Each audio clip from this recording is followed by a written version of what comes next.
Welcome to the Rosie Outlook on Long-Term Care, where Rosie employees and special guests dive into the latest issues, trends, feel-good stories, and solutions in our industry. When the news sometimes feels daunting or dreary, we'll give you the Rosie Outlook. Hello and welcome to the inaugural episode of Rosie Outlook on Long-Term Care. I'm Hannah Paquette, Rosie's Vice President of Marketing, and today we're keeping it in the family. We're going to be having a conversation with two of our account representatives. We're going to be speaking with Yvette Hornsby. She's our Vice President of National Accounts, and also with Bruno Dannenbuerg. He is our National Account Representative. So let's get the conversation started. Don't you miss trade shows though? You know, I so want to go back to trade shows and being able to interact person to person. I know with being in this company for so long, I've built so many relationships, personal relationships, and you know, phone calls are great, Zoom meetings are great, but having that personal touch has really been missing out of the industry in the last year. Yeah. I feel, you know, I'm good on a phone call, I'm good on a Zoom meeting, but just to me, having that personal reaction and interaction has really been lacking this last year. You know, I think we've become busier in the sense that because of the necessity of our equipment, the need for our equipment has increased, but the personal touch has been missing in this last year, and I could not wait myself to get back out there and see my clients and talk to my clients personally. Exactly. Well, no matter what kind of business you're in, face-to-face interaction and just shaking of hands is always the business way of doing it. Well, now it's elbow bumps. Elbows, fist bumps, and everything. Growing up, my father always said, like, when it comes to anything as small as depositing money into an ATM, you don't write the check and you go inside, you meet the teller, you do face-to-face interaction because one is more personable. You get on a real personal level with that person, looking at them, feeling them, talking to them, well, maybe not feeling them, but talking to them and getting to know them. But it's just, that's how business should be, and the business world itself, not just what we do, but everything in general has changed tremendously. So like me, you're looking forward to I am. getting back out there, feet on the streets and seeing Exactly. our I clients cannot and wait. making sure they're great. A couple of weeks ago, Provider Magazine published an article stating that there has been a 90% decrease in positive COVID cases in nursing homes. Have you felt the change in atmosphere with the customers you're speaking with? Do you think that has alleviated some of the pressures, or is everyone still very concerned about this? I think from my perspective, everyone is waiting, because this pandemic has shown us that some people, we've all had hardships throughout this year. We've all missed connections. We've all missed the human interaction. We've all had to stay in our little bubbles. And due to sometimes the selfishness of other people, we have spiked. So I think people are fatigued in the industry. They're ready for the what's next. I don't know if you feel that as well. I feel with most recently, especially with the vaccine in the past couple of months, a lot of people are starting to let up a little bit, like you said, like kind of breathe, but they want to see the reaction to see what happens. When COVID first started, they were like, nobody, especially in the country here, nobody really worried about it. They're like, oh, well, we'll just continue doing, we'll see what happens. We'll see how it turns into. And then all of a sudden, snap of a finger, overnight, it's a whole pandemic in the whole country. And so now I think everyone was flipping out at first and going crazy because they didn't know what to expect. They didn't know how to react. They didn't know that the worst was yet to come. They thought they were in the eye of the hurricane. And basically, I think now with the vaccine, it's almost like they feel with the numbers going down, their nursing homes, a lot of facilities are letting people in there under protocol as opposed to what they did before. I have noticed that several locations on my LinkedIn and things, they have started to allow residents to have face-to-face time with their families, and I think that is definitely needed. But I think everyone is just so cautious because we have had these ups and downs, spikes, and I just feel that right now everyone's in the wait moment. Exactly. They're like, they want to see what's going to happen next because they don't know. Like, they were in the wait moment before, then they saw what happened now. They're like, okay, what's going to happen next? What's the next thing we're going to have to overcome? And And, I commend our nursing homes, our assisted livings for what they've done through the last year. And I just hope we continue to thrive with them in the industry. So we just had a changing of the guard in Washington, D.C. with a new president, new director of Health and Human Services, new administrator for the Centers for Medicare and Medicaid. Have you heard any murmurings in the field about optimism or concerns about funding or regulatory changes?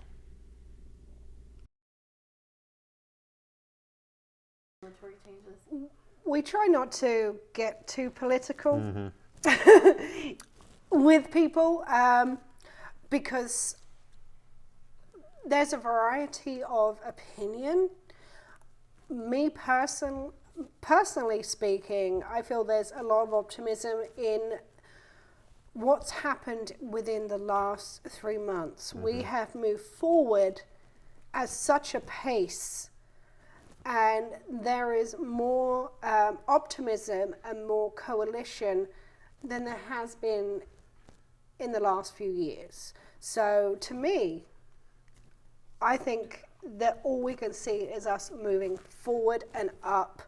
How do you feel about it? I feel the same way. I mean, kind of like how we just previously discussed about how everyone's kind of like holding their breath, like, what's going to happen next? No matter who's president or who was president, who becomes president, no matter which end of the spectrum you go for or go against, everyone's going to have their own opinion on, oh, it's better this way or it's worse this way. You can't please everybody with anything at all. So you're going to have, it's all going to be split down the middle, that a lot of people are going to think that it's going in a good way, in a good direction. I agree. And then you're going to have some people that be like, oh, well, this is just messed, like, this is ridiculous. It's going upside down. It's going back in. I mean, it's almost one of those things that we have to sit and wait and just see how it happens. I think it's too early right now to see. There's some people that are saying corrections have to be made to fix previous mistakes. Some people are saying future mistakes are going to be made. So it's one of those things that the politics are just it all depends on who you ask, really. What are some of the concerns that you're still hearing from administrators? And to me right now, the pain points from COVID is census. There was such a huge pause in elective surgeries. And normally these elective surgeries go down to rehab. When you have a hip replacement, you normally end up in rehabilitation for about a week or two before you go home. So all those elective surgeries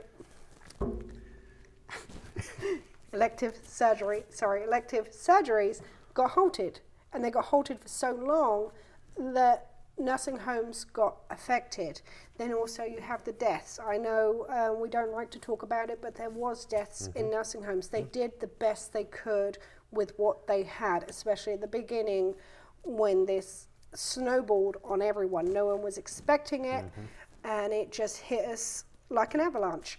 And so there's deaths. So you've got no elective surgeries, you've got residents dying, your census has decreased.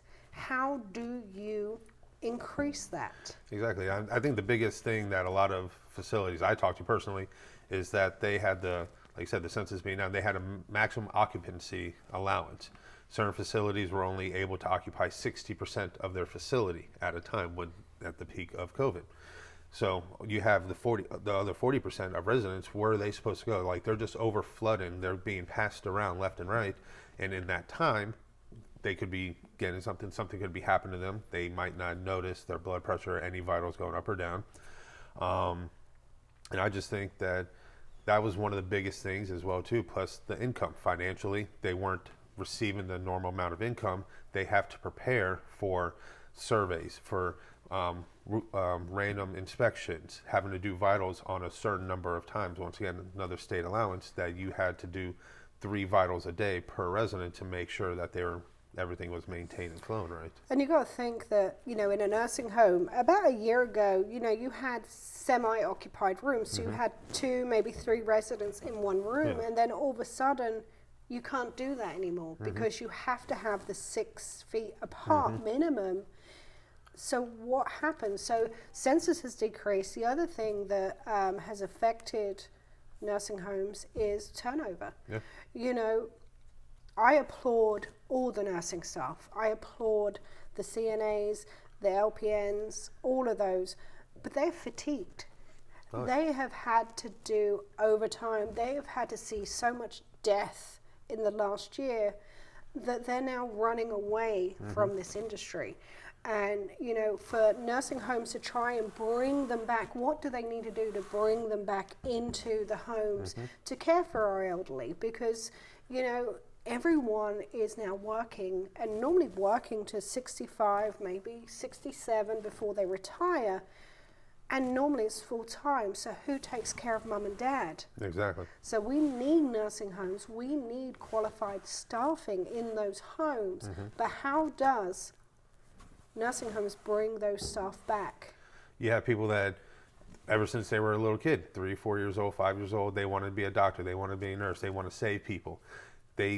When everything was happening with the start of COVID, they were getting into medical school and doing their internship and everything, being a resident. They weren't expecting this. This kind of detoured a lot of people from their profession that they wanted to do because they knew they would see deaths, they knew that certain things would happen, but they weren't built and prepared. Nothing can prepare anybody to walk into a field like that. Now you have people detouring away from their profession, just doing any random job instead of having a career because they don't want to do the 80, 90 hours a week, 24-hour shifts every day and everything. And it's just very upsetting. And they need to try and bring them back somehow. Have you heard any success stories throughout all of this? Have any of your customers shared with you some unique ways that they've tried to meet some of these challenges head on? Does anything stick out to you?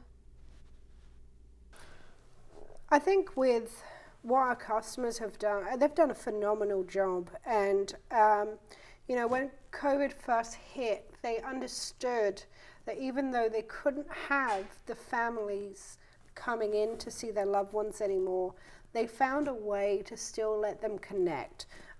Depression is one of the factors in nursing homes, and they found that without the family interaction, it created more depression for the elderly. So, Zoom, Messenger, WhatsApp, they really stepped up and allowed these homes to continue to provide the association with families and their loved ones. I remember at the beginning of this pandemic, there was so many images on the media where you had loved ones holding up signs and crying for their families and not being able to see them. And I think it broke everybody's heart. Yeah.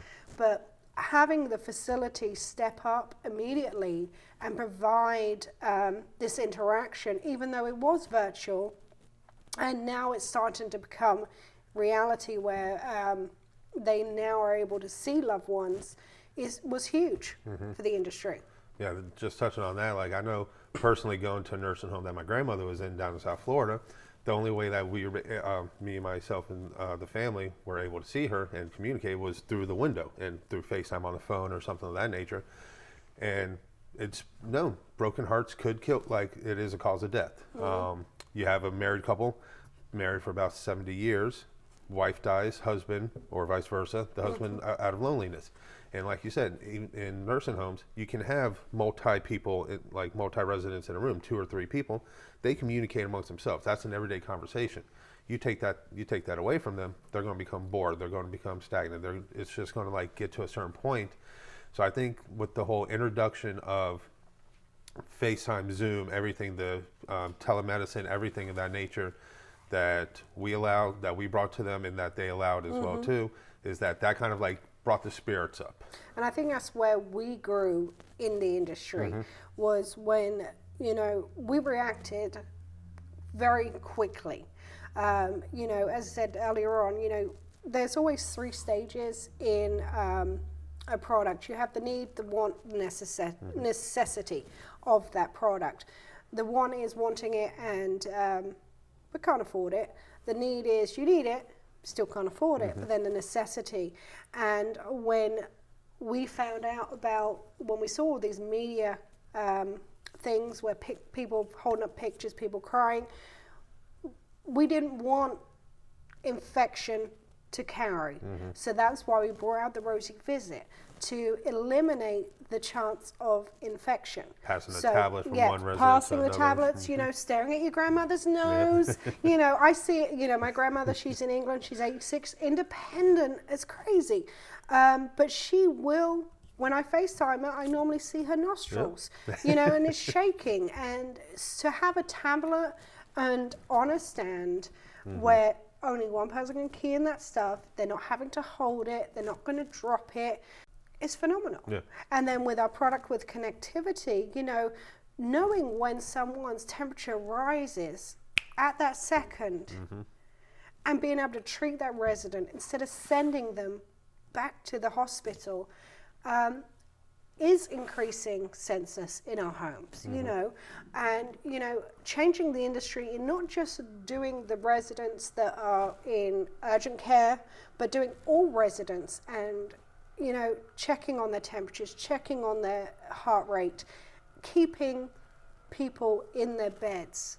So, I think we've grown as well as the industry has in knowledge, and to me, we are starting to grow, the industry is starting to grow out of what they used to be. They were, unfortunately, the red-headed stepchild of the industry. They didn't have the funding. They didn't have the help. And to me, the silver lining of COVID just brought to the table the necessity of what long-term care does. Also, it brought the openness and the allowance of grants and funding. As you said, certain homes, certain facilities might not have the proper funding to supply the proper needs and wants for their staff and residents.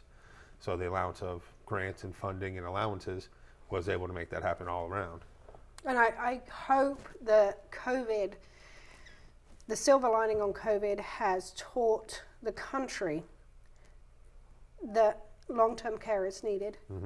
We're all getting older. We all need somewhere to go, and that they continue to fund this industry and make it grow. Yeah.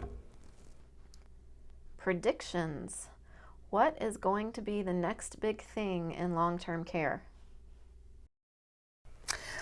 I really think we're on the cusp of it with the remote patient monitoring, vitals management, and also with our connectivity. As I said, we go through 3 needs, and we're now in the necessity range. And with building our platform and including smart alerting, pro alerting, as we said earlier, census is down. Nursing staff are fatigued. They're overworked. They're just overtime. They're done. Yeah. So let's provide them with the products to help them to alleviate some of this pressure and let them heal. Because I think we're all talking about with COVID, people need to heal from COVID. No, we need to let our nursing staff heal. So let's provide them with products that can help them, unburden them, and let them heal.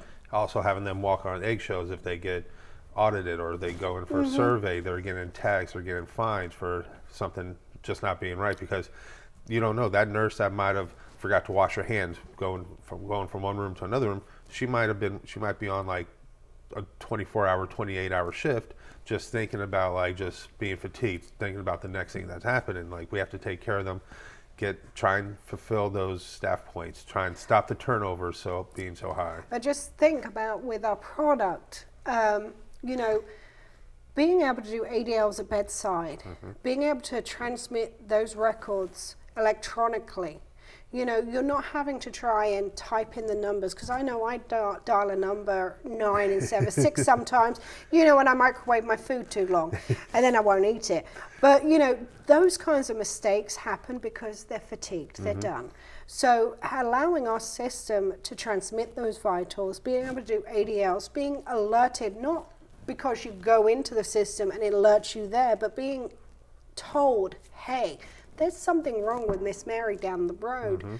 Let's go and see her. Keeping that person in the bed, the census. Exactly. To me, you know, we are an advantage point because we have everything.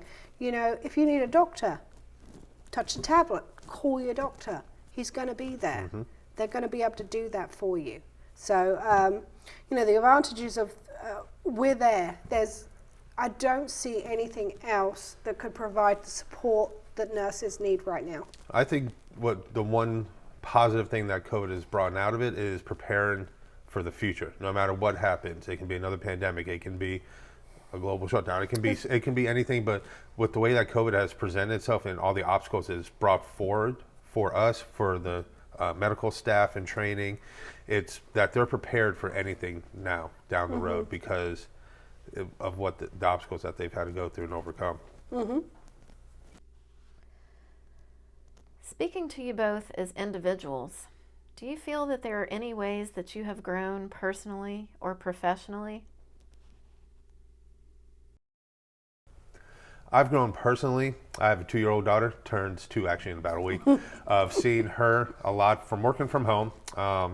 I call it an opportunity and a privilege to be able to work from home, just because, one, with everything that happened with COVID, a lot of people lost their jobs. A lot of companies shut down.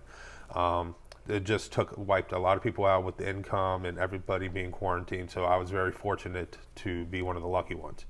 It's being able to see my daughter on a daily basis, just becoming aware of that you never know what tomorrow might bring. A lot of people, COVID was all about being like taking the older people out. And then a lot of younger people began going. So you never really know. Always being aware, being assured, and just never taking anything for granted, in all honesty. See, and I was the opposite. I wanted to run away. I'm a very personable man. Like, I need to be around social interactions. I do. And the thing is, when you go a 4-year-old and a 7-year-old and you're trying to do schoolwork and trying to work, it's hard. I commend everybody who works from home. I personally can't do it. See, I think it's because I only have one kid. I think when the second one comes around, I'll be like, okay, I'm going to go work from a hotel room. I'll pay for that. Yeah, I'll give you one. Exactly. I'll let you adopt one. It's the first one. The 4-year-old, I'll let you adopt. But to me, personal growth, you know, I've been with the company a long time. I have seen a lot in my time. I have grown in the respect that, as I previously said, you know, Rosie, at one time, we started this company before vital sign cards were even a need in the industry. And to see it grow from vital sign cards to technology and trying to convince people a few years back that this is the next best thing, and then having COVID happen and then figuring out it was a need, it was a necessity. So to me, my growth is working with my partners, my clients, and seeing the fatigue drain away from selling my product to them. That is my personal growth. That's my personal like yippee-yi-yay. Like, yay. For me, I mean, my patience has grown a lot too. Having to deal with a lot of things. Like professionally, I've been here for a while now, a little over a year, and just coming into it, being thrown in the deep end. No floaties, no nothing. Just, all right, you're going to get a pandemic. That's what's going to happen. Welcome to the big boy league.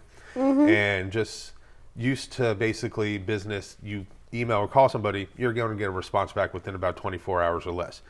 This is where the patience comes into play. You send an email out, you got to understand what they're going through. I didn't understand at first until I came to realize after doing it so much that I'm just like, okay, you know what? You got a lot more stuff on your plate than I do. Whenever you're available, let me know. And just the patience has grown for me. I was very impatient. I would never wait in lines. I would be the guy that would cut the lines and everything like that. Oh, rule breaker. But, oh man, the charm, I couldn't help it. But now just patience, because I know that a lot of people have a lot worse and a lot more going on than I do. I'm over here on one end while they have 10 of me reaching out to them every minute of the day. That patience, don't you sometimes get frustrated because you know our product is going to save them time, it's going to save them money, it's going to save them from census, from hospital, and that's almost like the self-satisfying reward is that once you are able to accommodate them and provide them with that reassurance and that security, knowing that they can sleep easier, that they don't have to rush or be stressed out. That's almost like a self-implying reward for me personally. Just knowing I just want to grab their arm and just exactly. pull them in and be like, "You need it," and, You need it. You want it. It's a necessity. It is. You need it, and once my satisfaction comes from once they've started to use it and they start to see the light, and it's like a rainbow just falls across their eyes, and they're like, we needed this. That to me is my satisfaction, my growth. My whole life? Yes, I feel like the woman that was left behind for a while, and now you found me. Give me that red rose, The Bachelor. It's the girl boy in school that had like the pimples and the glasses. You take those off there, you brush the hair down, boom, Clark there it Kent. is. There we go. Superman. She's all that. Now I'm going to put you on the spot. You haven't done that already? You can flip a coin. Give me your best 1-minute elevator pitch.